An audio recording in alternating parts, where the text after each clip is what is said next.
नमस्कार, मैं doctor Abhinav. Information is power में आपका स्वागत है।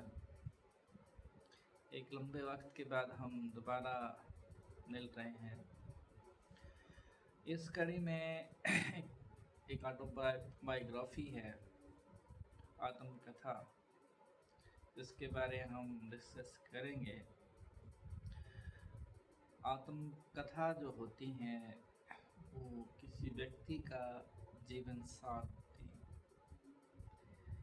एक व्यक्ति अपने जीवन में क्या कमाता है, कैसे बनता है, किन संघर्षों से आगे बढ़ता है और एक अचीवमेंट हासिल करता है,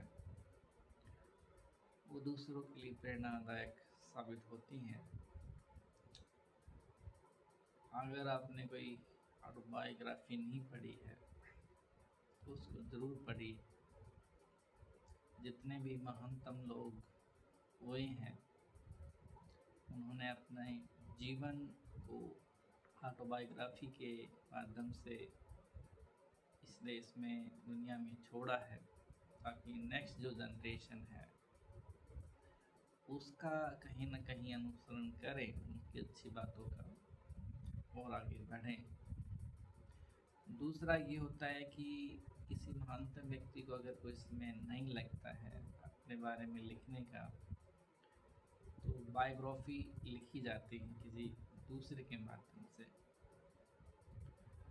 तो वो उस दोनों में फ़र्क इतना ही है कि व्यक्ति जब खुद लिखता है तो ऑटोबायोग्राफी बनती है, और जो दूसरा लिखता है तो बायोग्राफी बनती है। इसमें कुछ नाम का फ़र्क है, लेकिन जो थॉट हैं उनमें बहुत ज़्यादा कम फ़र्क होता है। इन सब बातों की तरफ हम अगर आगे बढ़ें तो कुरुक्षेत्र विश्वविद्यालय कुरुक्षेत्र के प्रोफेसर चहल साहब जो हिस्ट्री के हैं, उन्होंने ये लिखी है, जिनका फ़ोटो है प्रोफेसर सरवर कुमार चहल, पूरा नाम है प्रोफेसर सरवर कुमार चहल। जख्म अभी ताज़ा है। कितना अच्छा टाइटल है। प्रोफेसर लिखता है कि जख्म अभी ताज़ा है। देश समाज से चलता है, धर्म से चलता है, जाति से चलता है, और उसके बाद कानून से चलता है। ये बातें हमारे देश में बहुत ज़्यादा अच्छे से भली भांति दैनिक कार्यों से आगे बढ़ती हैं।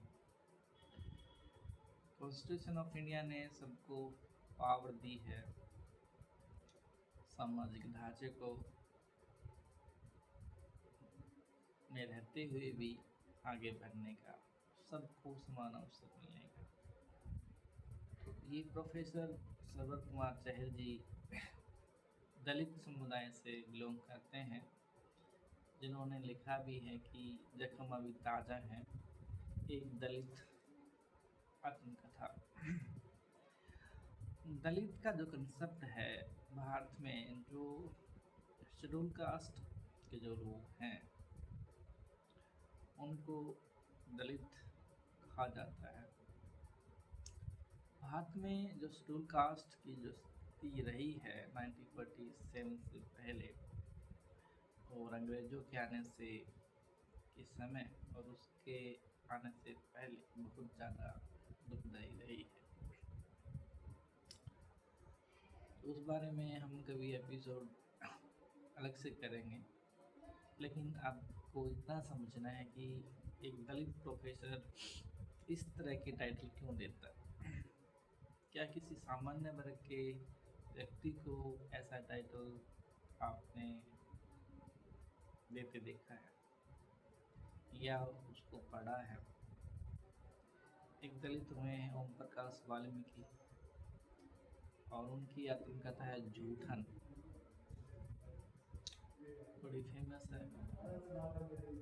और ये जिस व्यक्ति ने भी पढ़ी है, जख्म अभी ताज़ा है, वो व्यक्ति यही सोचेगा कि एक व्यक्ति, एक बच्चा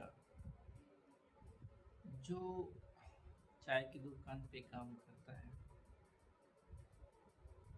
एक बड़े सपने हैं उसके मन में बड़ा आदमी बनने के। ये व्यक्ति जो दुकानों पे, जो शहर में विभिन्न दुकानें होती हैं उन पे हेल्पर का काम करते हैं, उसके मन में इच्छा है अपने सपने पूरे करने की। एक व्यक्ति जो बच्चा है जो बड़ा होकर बनना चाहता है, एक बड़ा व्यक्ति, बड़ा आदमी जिसको समाज में बहुत ज़्यादा सम्मान दिया जाता है, वो कैंपा कोला की कंपनी में केयर टेकर का काम करता है। एक बच्चा अपने पारिवारिक स्थिति को देखते हुए, लड़ाई झगड़े को देखते हुए आगे बढ़ता है। एक व्यक्ति शारीरिक रूप से या बच्चा निर्बल होते हुए भी बहुत कुछ कर गुजरने की तमन्ना रखता है, दूसरे के घर खेतों में काम करने की तमन्ना रखता है, और साथ ही उस तमन्ना में बहुत बड़ा व्यक्ति बनने की सोचता है। अगर कोई बच्चा जीवन में 5th क्लास का बच्चा, 6th क्लास का बच्चा, 8th क्लास का बच्चा, 10th क्लास का बच्चा, वो अपने भाग्य को संवारने के लिए बहुत कुछ समझता है, बशर्ते वो अपनी घर की जो कंडीशन है उसको देखें। क्योंकि सभी जो प्रेरणाएं हैं वो दो जगह से मिलती हैं। पहली प्रेरणा मिलती है उसके घर के वातावरण से, और दूसरी प्रेरणा मिलती है उसके समाज से, और दोनों ही जो प्रेरणाएं हैं उस व्यक्ति को आगे बढ़ने के लिए प्रेरित करती हैं और करती रहती हैं। इसी बातों के साथ प्रोफेसर सरवर कुमार चहल जी ने अपनी आत्मकथा को आत्मसात किया है, और जिसने भी पढ़ा है उन्होंने उनके जीवन के संघर्ष की उनके संघर्ष में जीवन में हुई बातों की, और उन संघर्ष में बातों से आगे बढ़ने की प्रेरणा को काफ़ी सराहना दी है।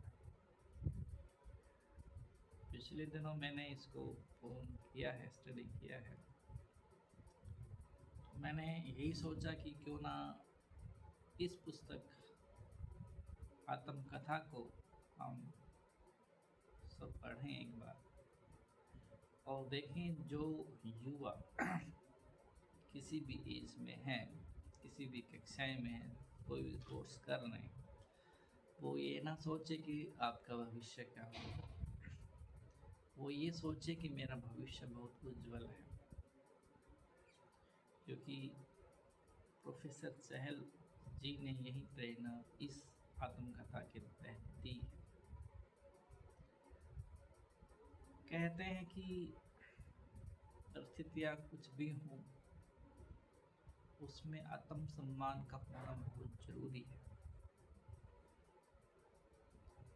नौकरी कोई भी हो, किसी पद पे हो, उसमें आत्मसम्मान का होना बहुत लाजमी है। अगर आप में आत्मसम्मान नहीं बनता है, नहीं पनपता है, तो किसी भी पद प्रतिष्ठा का आपके व्यक्तित्व जीवन में कोई भी लाभ नहीं है। ये प्रोफेसर सरवर कुमार चहल जी ने कर दिखाया। मैं प्रोफेसर सरवर कुमार चहल जी को निजी रूप से पिछले 8-10 सालों से जानता हूँ, लेकिन जब ये पुस्तक मैंने पढ़ी आत्मकथा, तो लगा कि मैं उसको जानता ही नहीं था, उनको जानता ही नहीं था। क्योंकि एक व्यक्ति अपने अंदर एक संसार लेके चलता है, विचारों का संसार। अगर आपने अपने विचारों के संसार को कलमबद्ध नहीं किया है, तो संसार के लिए आपका योगदान बहुत कम रहता है। क्योंकि विचारों का जो समुंदर मन में, मस्तिष्क में उमड़ता है, उसको कलमबद्ध करना बहुत ज़रूरी होता है। जब वो शिक्षक हों, दूसरे भी लोग हो सकते हैं, क्योंकि अगर आपने कलमबद्ध करना सीख लिया है तो इसका मतलब है कि आप बहुत कुछ सीख रहे हैं और इस समाज को, इस राष्ट्र को अपने अथाह जीवन अनुभव से बहुत कुछ देने की कोशिश कर रहे हैं।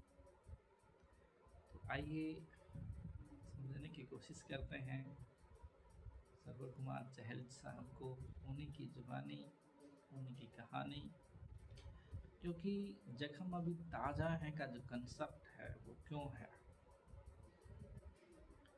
ऐसा ऐसा विचार क्यों है कि एक प्रोफेसर अभी कहता है, अभी रिटायर नहीं है, एक प्रोफेसर कहता है कि अब जख्म अभी ताज़ा है। ऐसा क्यों है? आमतौर पर समाज में ये धारणा है कि कोई सामान्य जाति के व्यक्ति जब समाज में दबे कुचले लोगों की बात करता है तो महानता की तरफ बढ़ता है, उसकी तवज्जो अच्छी होती है, अच्छा स्कॉलर माना जाता है। लेकिन जब एक दबी कुचली समाज से आगे बढ़ने वाला व्यक्ति, तमाम उलझनों से ऊपर उठने वाला व्यक्ति, जब उन्हीं संघर्षों की बात करता है तो उसको इतनी तवज्जो क्यों नहीं दी जाती?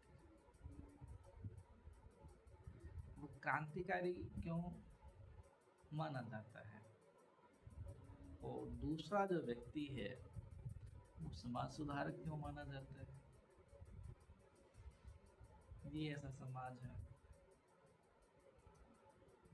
तो इस बारे में हमें गहनता से सोचना और समझना है कि व्यक्ति किसी भी समाज का है, अगर वो अच्छा लिखता है और उसके लिखे हुए के संबंध में समाज आगे बढ़ता है,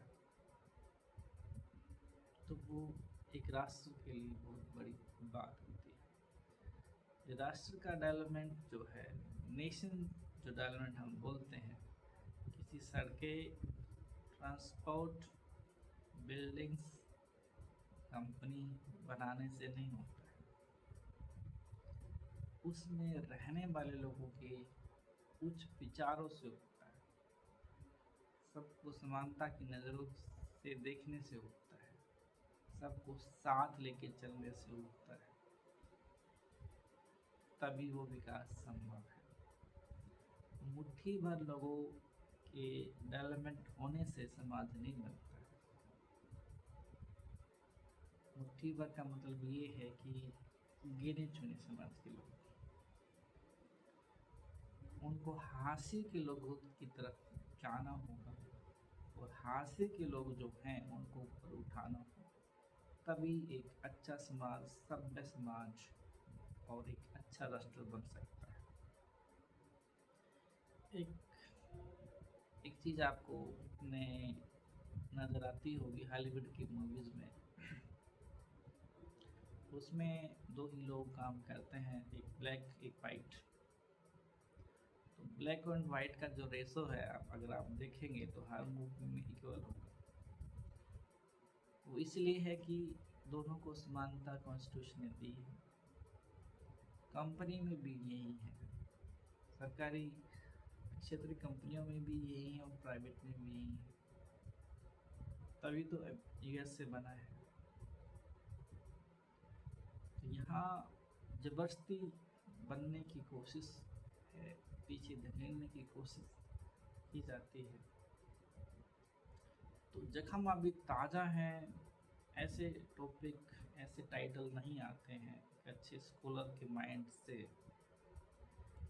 कि वो ऐसे अपने जीवन के 55 दशक पूरे करने के बाद और एक प्रतिष्ठित यूनिवर्सिटी में प्रोफेसर होने के बाद और साथ ही Indian institute study advance study Shimla का एक अच्छा स्कॉलर होने के साथ ही ऐसे विचार क्यों आते हैं एक प्रोफेसर के मन में, एक स्कॉलर के मन में कि जख्म अभी ताज़ा। मैं इसलिए मैं जब मैंने टाइटल पढ़ा तो मैं हैरान रह गया। एक अच्छा प्रोफेसर, एक अच्छा स्कॉलर अपनी आत्मकथा को के टाइटल को इस तरह से क्यों रखता है। और ये भी एक बहुत बड़ी बात है कि जख्म अभी जो ताज़ा है वो शुरुआत में आपको नहीं मिलेगा टाइटल, वो आत्मकथा की लास्ट पैराग्राफ में है, लास्ट उसका विषय है, उस पर अच्छा विस्तार से लिखा गया है।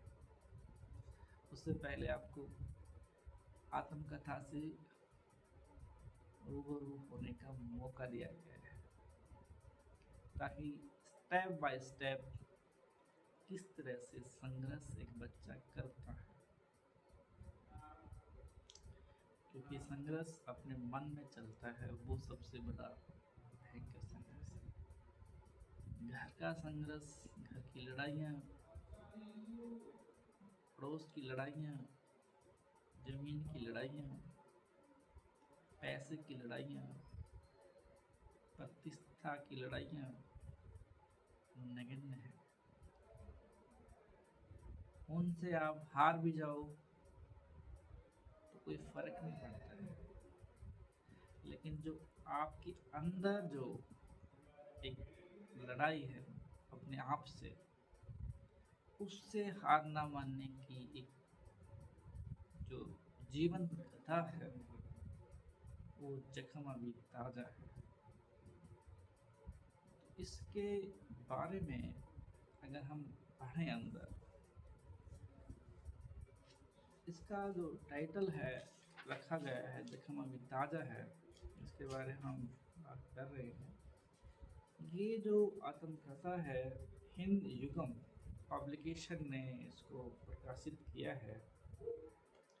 एक हिंद युगम पब्लिकेशन है, उसने इसको प्रकाशित किया है। और इसमें ये जो मूल्य है इसका केवल 299 रुपये। 300 रुपये में क्या आता है, ये भी हमें समझना होगा। आज की डेट में 300 में क्या आता है? 3 दिन का खाना आ सकता है, वो भी मुश्किल से, या 2 दिन 3 दिन की सब्जी आ सकती है, वो भी मुश्किल से। लेकिन ये तो सार है किसी व्यक्ति के जीवन का, किसी प्रोफेसर के जीवन का सार है। कितनी कम कीमत है। मैं तो समझता हूँ ये इसलिए रखी गई है कि हर उस व्यक्ति तक पहुँचे जो शिक्षक बनने का कर्तव्य जो उसने लिया था वो भूल गया है। उस स्कॉलर के लिए रखी है जो बहुत कुछ पढ़ना चाहता है। उस बच्चे के लिए रखी गई है जो आगे बढ़ना चाहता है। हर किसी व्यक्ति के लिए पहुँच के नज़दीक है। ओनली 300 रुपीज़, 299 रुपये। और इसके साथ इन्होंने अपनी पुस्तक को अपने माताजी, अपने पिताजी और बाबा साहब डॉक्टर B.R. अम्बेडकर और उन लाखों करोड़ों देश के दलितों, आदिवासियों और पिछड़ों के संघर्ष ये जो जी रहे हैं उनको संदर्भित किया है, ताकि वो ये ना सोचे कि वो इस जहाँ में वो अकेले हैं, इस जहाँ में मैं भी हूँ और निरंतर आगे मैं बढ़ रहा हूँ। इसकी जो रूपरेखा है वो लिखी है प्रोफेसर राजेंद्र बड़गुजर जी ने। राजेंद्र बड़गुजर हिंदी साहित्य के प्रसिद्ध व्यक्तित्व हैं। हरियाणा में बहुत उनका जाना पहचाना नाम है। अभी हिंदी विभाग के अधिष्ठाता है, मानविकी भाषा संकाय निदेशक, लोक कला एवं संस्कृति निष्पादन केंद्र, महात्मा गांधी केंद्रीय विश्वविद्यालय मोतिहारी बिहार के। ये पहले कैथल का जो कॉलेज है, प्राइवेट कॉलेज है, उसमें एसोसिएट प्रोफेसर थे। तो बाद में उन्होंने वहाँ ज्वाइन किया एज ए प्रोफेसर के रूप में। और बड़गुजर जी ने 30 से 40 से ज़्यादा पुस्तकें लिख चुके हैं। और हरियाणा में जो सांग परंपरा है, बलवंत मैना का आपने अगर नाम सुना है, बाजे भगत का अगर आपने नाम सुना है, सांग परंपरा को के इतिहास को लिपिबद्ध करने का श्रेय प्रोफेसर राजेंद्र बड़गुजर को जाता है। गूगल गॉड पे आप सर्च कीजिए तो आपको मिलेगा। और उन्होंने अपनी दमदार लेखनी को के माध्यम से इस मातम कथा की संदर्भ में एक बहुत व्यापक के रूप में जो लेखनी चलाई है एक प्रोफेसर के रूप में, वो अपने आप में बहुत बड़ी माने रखता है। और दूसरा इसमें ये है कि जो व्यक्ति आज की डेट में हिंदी नहीं जानता है कि अच्छी हिंदी कैसे लिखी जाए और अच्छी हिंदी कैसे पढ़ी जाए, उसके लिए भी ये पुस्तक आपको पढ़नी चाहिए। आत्मकथा हिंदी के अखबारों में आपको इंग्लिश जो वर्ड हैं वो बहुत सारे मिलेंगे, 2500 से 3000 वर्ड हिंदी अखबारों में मिलते हैं। अगर वो शुद्ध हिंदी लिखेंगे तो आपको समझ में नहीं आएगा, इसलिए वो दोनों हिंदी और इंग्लिश का मिक्स करके चलते हैं। लेकिन यहाँ पे तो बहुत कम ऐसे शब्द मैंने देखने को मिले जो हिंदी में बहुत सटीक वर्ड हैं और उसको हम बोल चुके हैं और उसका अर्थ हम उसको जल्दी पकड़ लेते हैं। जैसे रेडियो में ऐसे सटीक वर्ड, ऐसे शब्दों का इस्तेमाल होता है कि जो उसको सुनने वाला जो होता है एक बार सुन के समझ सकता है कि इसका अर्थ क्या है। तो ऐसी जो आत्मकथा है, इसमें अगर आप इसको पढ़ते हैं तो आपको अपनी हिंदी जो आपको हिंदी आती भी है और हिंदी को उससे भी आप बेहतर करना चाहते हैं, तो इसके लिए ये आत्मकथा आप पढ़नी चाहिए। तो इसके विषय क्रम में हम जाते हैं। विषय क्रम में सरबत कुमार चहल साहब ने परिवेश तथा परिवार के बारे में लिखा है और ये 25 पेज से स्टार्ट होती है, 24 पेज तक, 1 से लेकर 24 तक सरबत कुमार चहल साहब अपने पुस्तक के बारे में लिखते हैं। और उसके बाद प्रोफेसर राजेंद्र बड़गुजर जी पुस्तक की समीक्षा के रूप में कुछ पेजेस लिखते हैं, उसके बारे में हम बाद में बात करेंगे। लेकिन उसमें जो 25 नंबर पेज है, क्योंकि टोटल जो पेज हैं पुस्तक के 254 है,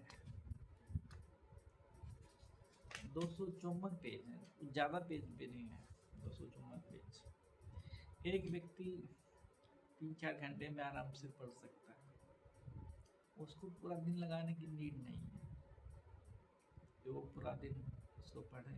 3-4 घंटे में 254 पेज पढ़ सकता है। और जिसके पास थोड़ा वक्त कम है तो वो एक हफ्ते में ये 254 पेज पढ़ सकता है, और थोड़ा और भी ज़्यादा वक्त कम है तो एक महीने में पढ़ सकता है। लेकिन मैं इतना कहना चाहता हूँ, जो अगर आपने ये बुक पढ़नी या आत्मकथा आपने कहीं से भी पढ़नी शुरू कर दी, किसी पेज से भी, तो आप अगला पेज आप पलट नहीं पाओगे, क्योंकि उसमें इतनी चीज़ है कि आपको वो सोचने पे विवश कर देती है कि क्या, कैसे शब्दों को कलमबद्ध किया गया है, कैसे अपने जीवन के सार को एक अच्छी माला के मोतियों के रूप में पिरोया गया है। ये इसकी खासियत है, खासियत बहुत सारी है। जब एक प्रोफेसर लिखता है तो इसका एक ये मतलब नहीं कि वो कुछ भी लिख सकता है, ऐसा नहीं है। जब बात आती है लिखने के अपने जीवन सार की, अब उस सार में इम्पोर्टेंट है कि वो क्या बातें छुपाता है और क्या बातें वो समाज के सामने रखता है। ये तो व्यक्ति के, लिखने वाले की मंशा पे निर्भर है। लेकिन जहाँ तक ये, मैंने बहुत सारी आत्मकथाएं पढ़ी और कुछ देश के महानतम लोगों की पढ़ी है, कुछ बाहर के महानतम लोगों की पढ़ी है, लेकिन इसमें ये ऐसा नहीं लगा कि कुछ बातें इसमें छुपाई भी गई हैं। क्योंकि मैं भी एक शिक्षक हूँ, और जहाँ तक हम यहाँ तक पहुँचे हैं, क्योंकि एक एज का डिफरेंस हो सकता है, नो डाउट, समय का जो हेर फेर है उसमें हो सकता है, कुछ अपॉर्चुनिटीज़ का हेर फेर है वो भी हो सकता है। लेकिन जहाँ तक मैं समझता हूँ, इस रोहतक, झज्जर, कुरुक्षेत्र के बेल्ट के संदर्भ के लोगों का उसमें हूबहू वो विवरण आपको समझने को मिलेगा। तो 25 पेज से स्टार्ट होती है ये कहानी, प्रवेश तब परिवार, पहला विषय। दूसरा है इसमें स्वाभिमान और लटपट। सरवर कुमार चहल जी स्वाभिमान की बहुत ज़्यादा बात करते हैं, तो जो फेस टू फेस जब हम बात करते हैं वही बातें लेखनी में मिलती है, और वो उन्होंने इनको अच्छी तरह से समझाने का प्रयास किया। और थर्ड में क्या है, द्रोणाचार्यों से वास्ता, शिक्षकों से वास्ता के संदर्भ में जो द्रोणाचार्य अपने आप को समझते हैं, वैसे भी जो महाभारत है एक मिथ है, ये क्या है इस बारे में एक निष्कर्ष पे मैं अब तक नहीं पहुंचा हूँ। लेकिन द्रोणाचार्य का जो रोल है एक शिक्षक के प्रति, उसमें वो नेगेटिव ही रहा है। तो यहाँ पे सरवर कुमार जी एक शिक्षकों को द्रोणाचार्य से भी बदतर के रूप में वो पेश करते हैं। परस्ती कुर्बत, ये कोई उर्दू का वर्ड है। जोड़ी वाला घर, उनके घर के आसपास एक जोड़ी वाला घर है। वह बरगद की छाँव, कि जहाँ लोग रहते हों और वहाँ बरगद का पेड़ ना हो, उनकी बात हो रही है। ये जो रोहतक डिस्ट्रिक्ट है, तो रोहतक डिस्ट्रिक्ट में जो मेन सिटी है, जिसमें जो खोखरा कोट है, एक जगह है खोखरा कोट, रियल जो रोहतक है, एक गांव है खोखरा कोट, बीचों बीच, तो वहाँ की बात है। पढ़ाई के साथ कमाई, इसके बारे में अच्छे से लिखा है कि पढ़ाई के साथ अगर कमाई नहीं करेंगे तो पढ़ाई की फीस कैसे जाएगी, इसके बारे में काफ़ी विस्तार से लिखा है और बहुत ज़्यादा मार्मिक भी लिखा है। कॉलेज के दिन के बारे में विस्तार से बात की है, हीरो से जीरो की भी बात की है। कुछ और नौकरियां, यानी कि बहुत सारी नौकरियां पहले थी। इस अभी फ़िलहाल जो जिस पद पे है उससे पहले कोई नौकरियां थी, उसके बारे में बात की है, छुपाया नहीं है। परीक्षा काल के बारे में बात की है। क्रांति व प्रतिक्रांति, इसके बारे में हमें गहन चिंतन की जरूरत है। क्रांति और प्रतिक्रांति क्या होती है? एक व्यक्ति, इसका एग्जाम्पल मैं आपको छोटा सा समझाना चाहता हूँ।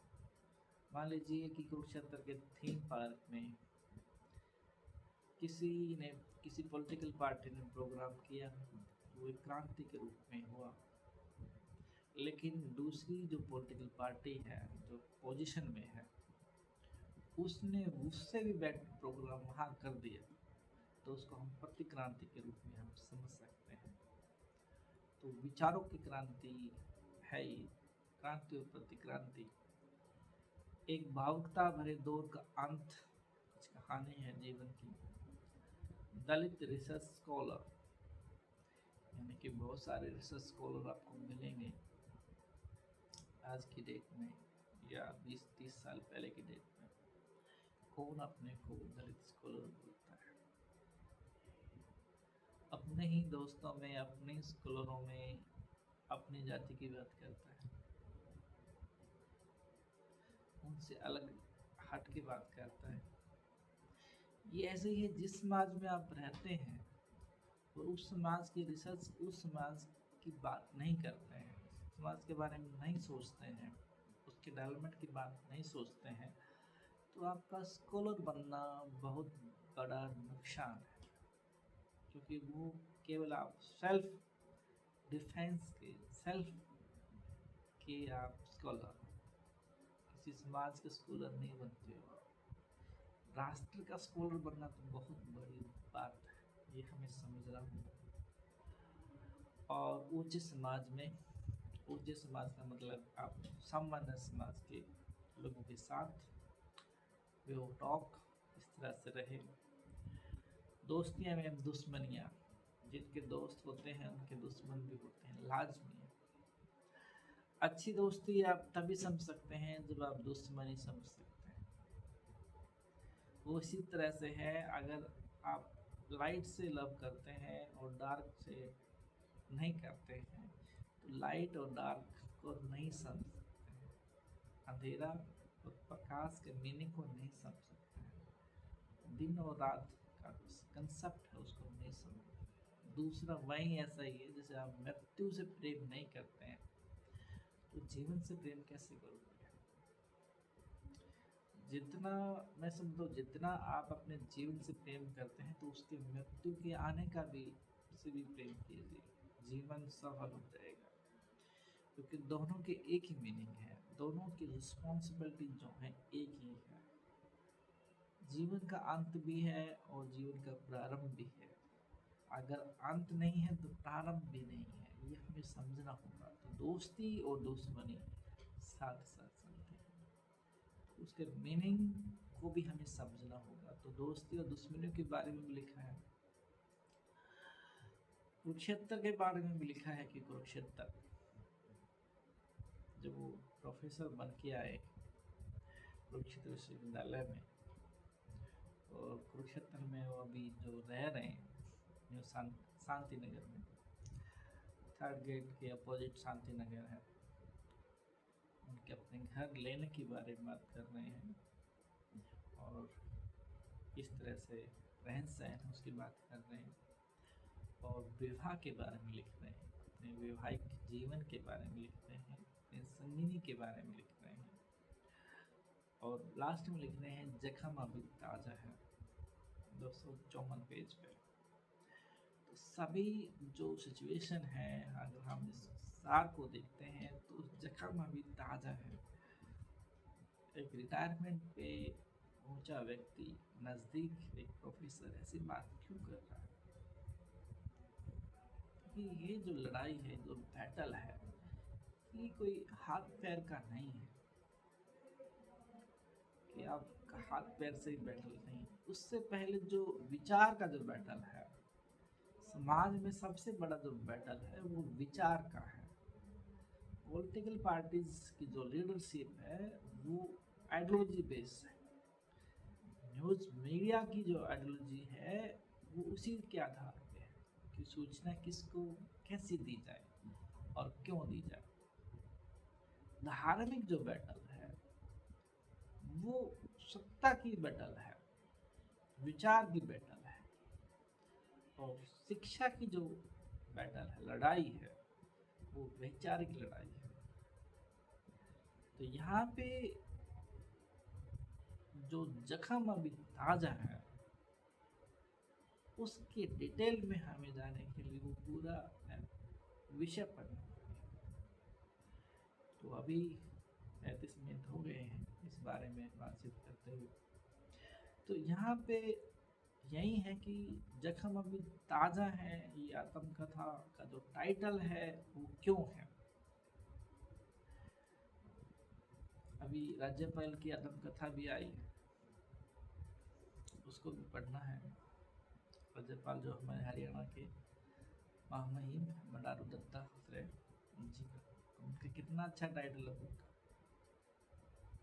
नेहरू जी का टाइटल देखिए ना, discovery of India. Mahatma Gandhi की टाइटल देखिए, सच का सामना, सत्य के साथ प्रयोग। बाबा साहब क्या टाइटल देखिए, वेटिंग फॉर बीजा। कितना अंतर है विचारों में। जो व्यक्ति जिस परिवेश में रहता है और आगे बढ़ता है वो वैसे ही परिवेश के अकॉर्डिंग टाइटल देता है। दर्द भरे टाइटल देता है। ये हमें समझना होगा। तो ये जो आत्मकथा है इसको हम पढ़ेंगे और ये मैं समझता हूँ कि आप इसको खरीद लीजिए। मोबाइल पे टाइम लगाइए, नो डाउट बहुत चीज़ें उसमें हैं, लेकिन टेक्स्ट बुक में वो चीज़ें नहीं मिलेंगी। मोबाइल में वो चीज़ें नहीं मिलेंगी जो टेक्स्ट बुक में आपको मिलती हैं। एक सार बुक्स का होता है, व्यक्ति के जीवन का एक अनुभव का निचोड़ इसमें होता है। ऐसी कोई ऑटोबायोग्राफी नहीं लिखता है। ये हमें समझना होगा। किसी भी समाज का व्यक्ति, किसी भी धर्म का व्यक्ति, किसी भी देश का व्यक्ति नेशन को आगे बढ़ाने के लिए लिखता है ताकि उसकी जो पीढ़ी है, जनरेशन है उस नेशन की, वो पढ़े और हर परिस्थितियों में आगे बढ़े। क्योंकि व्यक्ति अगर आगे नहीं बढ़ता है, एक सिंगल व्यक्ति, तो वो अपने परिवार को भी आगे नहीं बढ़ा सकता है जो परिवार वो बनाना चाहता है। अगर वो खुद अच्छा काम नहीं करना चाहता, अच्छी प्रेरणा से आगे नहीं बढ़ना चाहता है, तो वो यह ना सोचे कि कल उसका अच्छा होगा। उसका आज अच्छा नहीं है तो कल भी अच्छा नहीं होने वाला है। और ऐसी वो तमाम बातों को, ऐसी विषम परिस्थितियों से लड़ते हुए प्रोफेसर चहल जी ने अपने आप को साबित किया है कि एक बच्चा जो बहुत बड़े सपने लेता है उसको साकार कर सकता है।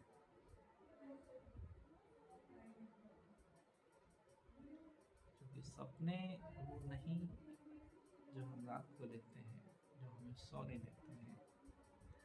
सपने वो होते हैं जो हमें सोने नहीं देते हैं, जो हमें जगाते रहते हैं 24 घंटों, हर क्षण।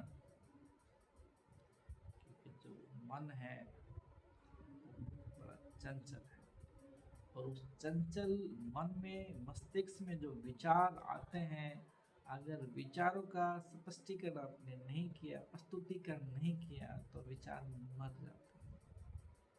ये हमें समझना होगा। एक लास्ट बात जो आप फोटो देख रहे हैं सर का, आप इस तरह से देख लीजिए। इसी साइंस में वो रहते हैं, पूरे कैंपस में एक प्रोफेसर हैं जो हेड इसी लिबास में रहते हैं, कोट पैंट टाई और हेड। मैं हरियाणा में जितने प्रोफेसरों को जानता हूँ, 3-4 जो जितनी यूनिवर्सिटी हैं, कोई भी ऐसा हेड नहीं पहनता। एक न्यूनेस, चेहरे पे हर समय मुस्कान, जेब में हाथ और आगे बढ़ते हुए रहें। प्रोफेसर चैल साहब को मेरी तरफ से बहुत बहुत बधाई कि आपने अपने जीवन के सार को लिखा और हम तक पहुंचाया। अगले एपिसोड में हम इस बारे में और बात करेंगे। आपने सुना, समय दिया, इसके लिए आपका बहुत बहुत शुक्रिया।